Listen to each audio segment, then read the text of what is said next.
The discussion I want to have with you today is around capital projects and really around, during the design phase, how do we get the best return on our investment, effectively getting more bang for our buck. Now, if you think about capital optimization, there's a broad range of different activities this would cover.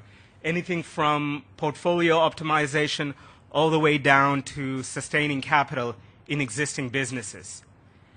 The specific topic that I want to discuss today is around design optimization. These are large capital projects in the mining sector where you're still very much within either the concept, pre-feasibility, or feasibility phase, and you're looking to make trade-offs to improve the net present value.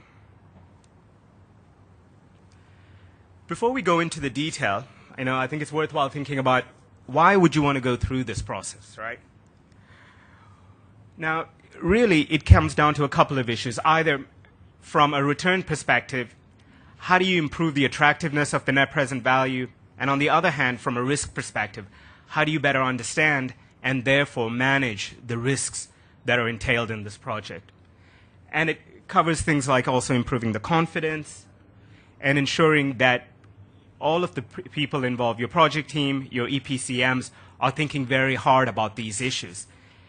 And, if you do believe there's an opportunity to further improve the NPV or to better understand and manage the risks, then certainly this process, the ROCS process, which stands for Rigorous Optimization of Capital Expenditure, is one that's worthwhile going through. Now, in thinking about what is this process, what it's not is a technical audit or a technical review, double-checking the work that's been done by the engineering team. What it is a facilitated process where we work with your project team, with your EPCMs, to focus on the fundamental drivers of value, those things that can improve NPV.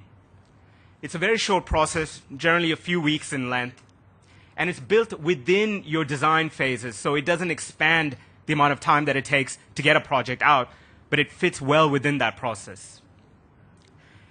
And one of the things that we have found, though, is that this is a process that's very difficult for your design team and EPCMs to go through on their own because, they've been, all of those design judgments, the design criteria have been baked into everything that they've been doing.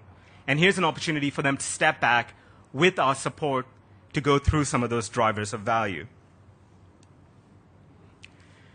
Now, the process has 4 steps, beginning with typically lasting a week, is for our team to go in and get a deeper understanding of the project and to really understand what is within scope, what are the things that are not, and to understand those drivers of value, generally conducted through a review of the financial model and interviews with all the various stakeholders involved. From there, we then quickly move on to the prioritization and optimization phase, which is very much about generating ideas.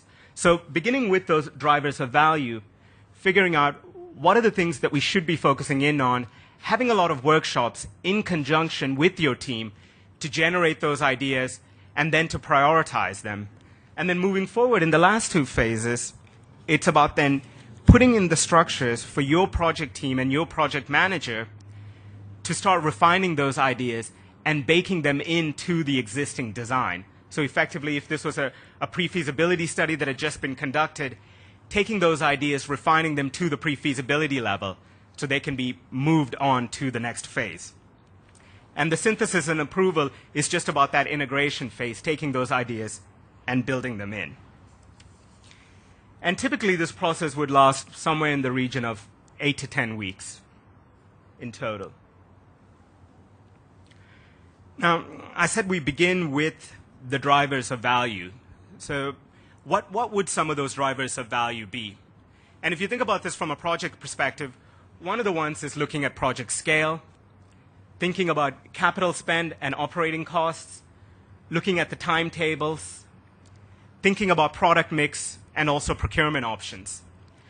And what we do early on is build what we call proxy trade-offs, which quite clearly tell you what are the trade-offs involved in improving the value of the project. So as an example, on the project scale side, on a recent project, when we got involved at the end of the pre-feasibility study, they were looking at this coal mine as a 4 million ton per annum coal mine. And what we found, though, was that there's an opportunity to actually take that and increase it to up to a 5.5 million ton per annum coal mine and take the life of mine from 13 down to about 8 or 9 years, effectively moving forward the cash flows. However, in each of those things, we'd then be looking to see what are the trade-offs involved. In a different project as well, we were looking at the impact of the timing, and what we found was that if you could move forward the project by 1 month, that was worth roughly 14 million in NPV to you. Therefore, if there was an idea or an opportunity to move forward the project by 3 months, you'd be willing to spend upwards of 40 million rands to be able to capture that. And it's those kinds of trade-offs that we discuss in the workshops. Also, ahead of those workshops, one of the things that we do is make sure that there's adequate work being done to really understand the levers that we want to play with. So I mentioned that capital expenditure is one of the areas that we would focus on. In this example, we were looking at camp costs in a remote area and specifically looking to say, well, what drives the install cost? It was being driven by a combination of the rooms and the central facilities. The rooms, in turn, obviously being driven by both the number of rooms and the cost per room. And so the kind of discussions, the kind of analysis that we were looking at is to understand what drives the number of rooms that's been baked into their design, and are there things that we could be doing to reduce that and therefore reduce the capital involved. Looking at things like smoothing out the manning levels, managing the utilization. So the team in this case drew out a curve over the lifespan of construction, looking to see how were the rooms built up. And what we found was that in this example, the capital expenditure was tied to a maximum amount of rooms that really only exists over a few months of the build.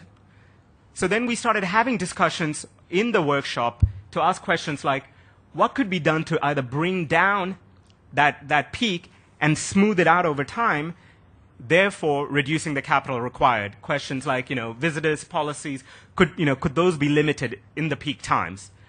For instance, could we smooth this out by changing the phases?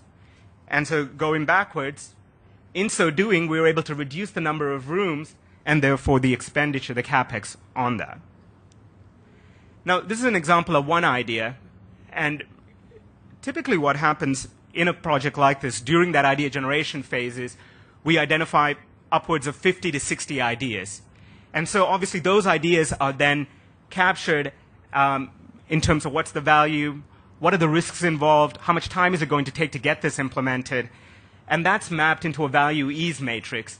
And then obviously we focus on those high value, easier to implement ideas to take forward to the next phase.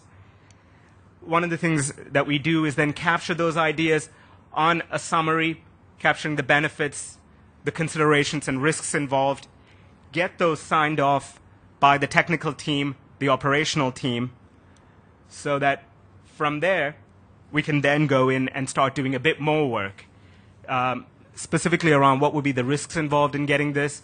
And so this is an example of an idea form where each of those ideas are captured. And there's an owner that's identified, there's a valuation given for it, and also crucially, there's a work plan in place.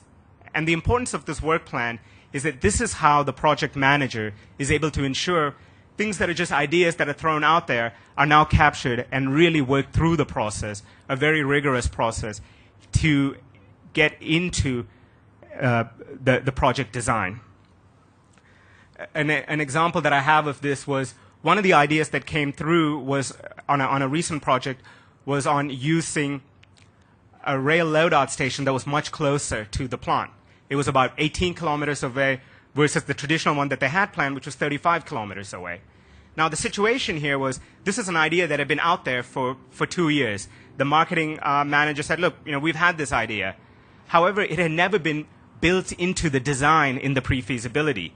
So what we were able to do was capture this idea, codify it, think through the risks, and most importantly, capture all of the activities that were required to get this idea baked in. one of the tools as well that's used as part of this process is what we call an idea tracker, where all the various ideas that have been prioritized are captured and pushed through this pipeline, through the various phases, till it's locked into the design. And we capture which area is it in, what's the description, who's the owner of it, how much is this idea worth, and also where is it in the pipeline phases. So ultimately, the critical test is what's the impact that we get from this. And this, again, was a recent greenfields coal mine project that we'd completed for one of our clients in South Africa.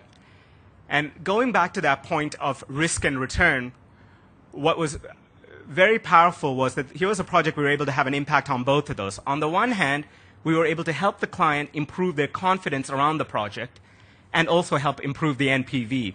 So as an example, when we got started, we had a project that was worth roughly 800 million in NPV. The process that we went through identified quite a few loopholes that had to be built in and accounted for. But in so doing, it gave them greater confidence over the risks involved. And then there were a number of ideas that we captured with nearly 1 billion in NPV. And at this stage, over 100 million of that has already been locked in, with an additional 800 million that's in the pipeline, including that idea about sharing the rail loadout station, where they're now in negotiations with another mining company to do that. And the quote from the manager of group projects was, "The ROCS process isn't just about increasing the NPV, but it's also giving us a lot more confidence through a better understanding of the risks involved." And so in conclusion,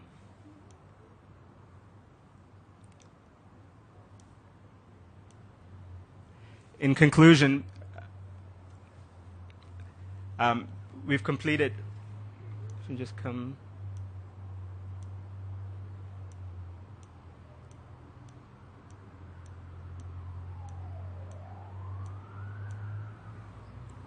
In conclusion, PIP's conducted over 50 of these projects globally across a number of different product categories: coal, iron ore, gold, liquid natural gas, for a lot of the majors and also for a lot of smaller companies as well.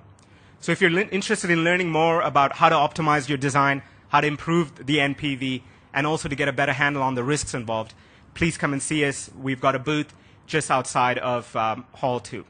Thank you.